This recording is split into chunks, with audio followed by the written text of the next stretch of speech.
Hello everyone, I'm Saket Bajpayee, co-founder Prayas Physics Classes, Dehradun. Welcome students, let's have a look at this beautiful problem. The question says, the given construction as shown in figure consists of two rhombus with the ratio 3:2. The vertex A2 moves in the horizontal directions with a velocity v. Find the velocity of A1. तो देखिए बच्चों, इस सवाल में हमारे को एक construction दिया हुआ है जिसमें दो रोम्बस हैं और दोनों रोम्बस बिल्कुल सिमिलर नजर आ रहे हैं, बस उनके साइड्स का रेशियो क्या दिया हुआ है हमारे को, उनके साइड्स का रेशियो देखिए हमारे को 3:2 दिया हुआ है। अब कहा गया है बच्चों कि ये जो वर्टेक्स A2 है वो मूव कर रहा है v स्पीड से इन द हॉरिजॉन्टल डायरेक्शन। तो हमारे को A1 इस पॉइंट की स्पीड बतानी है, ठीक है। तो देखिए बच्चों, विजुलाइज करने की कोशिश करते हैं कि कैसे ये सिस्टम जो है ना आगे आ रहा होगा। तो देखिए, अगर हम लोग A2 को v स्पीड से आगे की तरफ खींच रहे हैं तो कुछ इस तरीके से आप देख पा रहे हैं कि रोम्बस का शेप थोड़ा क्या हो रहा है, डिस्टॉर्ट हो रहा है, ठीक है। और ये सिस्टम जो है आगे की तरफ भी जा रहा है, ठीक है। तो देखिए बच्चों, मैंने यहाँ नीचे डायग्राम बना दिया है जिससे कि आपको समझ में आए कि किस तरीके से रोम्बस का शेप जो है वो किस तरीके से डिस्टॉर्ट होता जा रहा है। और साथ ही साथ A2 आप देख पा रहे हैं कि हमेशा v स्पीड से जा रहा है और A1 भी जो है ना, वो भी आप देख पा रहे हैं कि थोड़ा आगे खिसक गया। तो ये लेटर से v' स्पीड से जा रहा है, तो ये v' स्पीड आपको निकालनी है, ठीक है।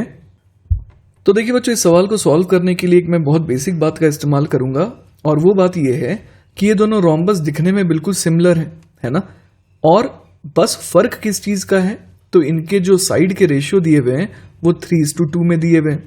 तो आपको ये समझना पड़ेगा कि इनके डायगोनल्स भी जो हैं वो भी किस रेशियो में होंगे, 3:2 में ही हमेशा रहेंगे। ऑलराइट। तो देखिए बच्चों, अगर ऐसा है तो मैं A0 को लेटर से मैं 0,0 कह दे रहा हूं। तो A1 क्या हो जाएगा, तो A1 हो जाएगा, मान लीजिए कि मैं बड़े वाले रोम्बस के डायगोनल की लेंथ को लेटर से मैं 3x कह रहा हूं और छोटे वाले रोम्बस के डायगोनल को मैं 2x कह रहा हूं।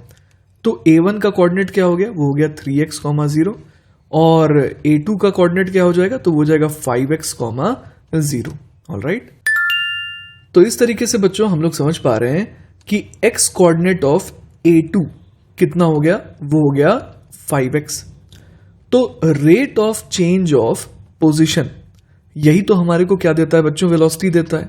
तो अगर मैं डिफरेंशिएट कर दूं x2 को विथ रिस्पेक्ट टू टाइम, तो ये कितना आ जाएगा, तो ये आ जाएगा 5dx/dt, बट ये हमें कितना दे रखा है, v के बराबर दे रखा है। ऑलराइट।